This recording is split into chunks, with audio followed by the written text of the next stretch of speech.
kay Job. Kilala niyo si Job?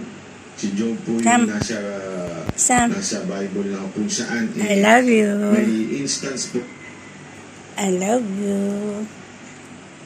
She is my Sam, our happiness in our house. Sam. You want stick? You want stick? Sam. You want stick, my baby? Huh? Da. I love you.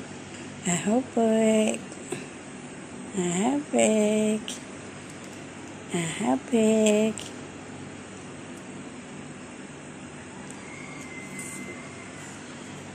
Ito po si Sam, ang isa sa aming mga alagang pussycat.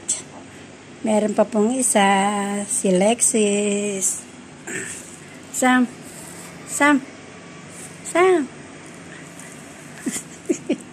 Nakabantay po yan sa akin lagi kasi alam nyo may nararamdaman ako today. So nakabantay yan sa akin mula kagabi pa.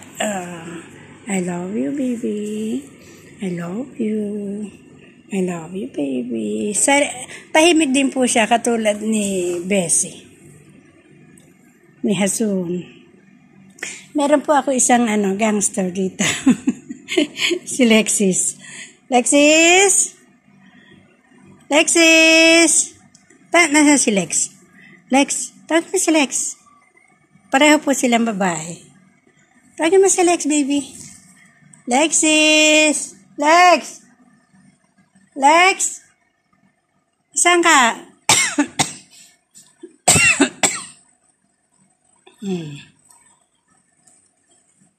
Sila po ang aming libangan dito sa bahay.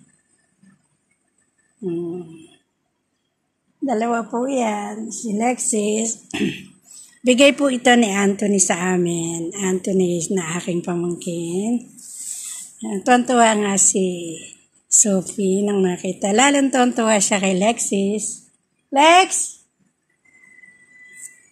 Nasaan si Lex, baby? Hanapin natin si Lex, ha? Teka, dyan ka muna. Huwag ka alis dyan. Lex! Ito po si Lexis. Lex! Ito po ang aming gangster.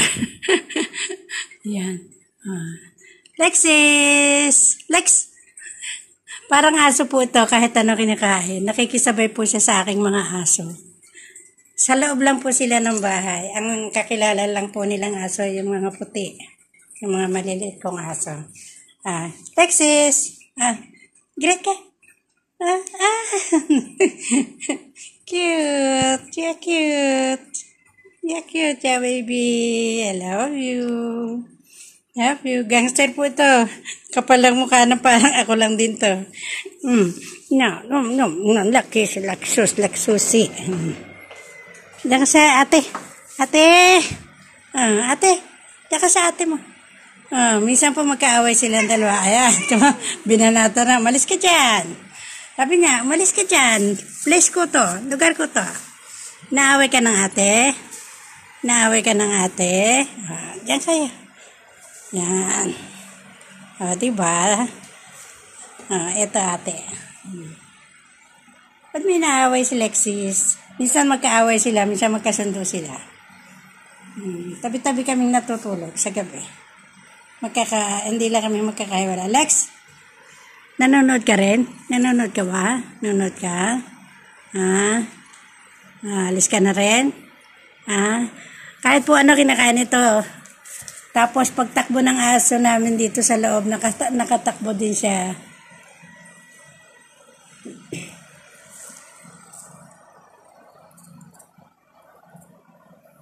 Bye, Lexi!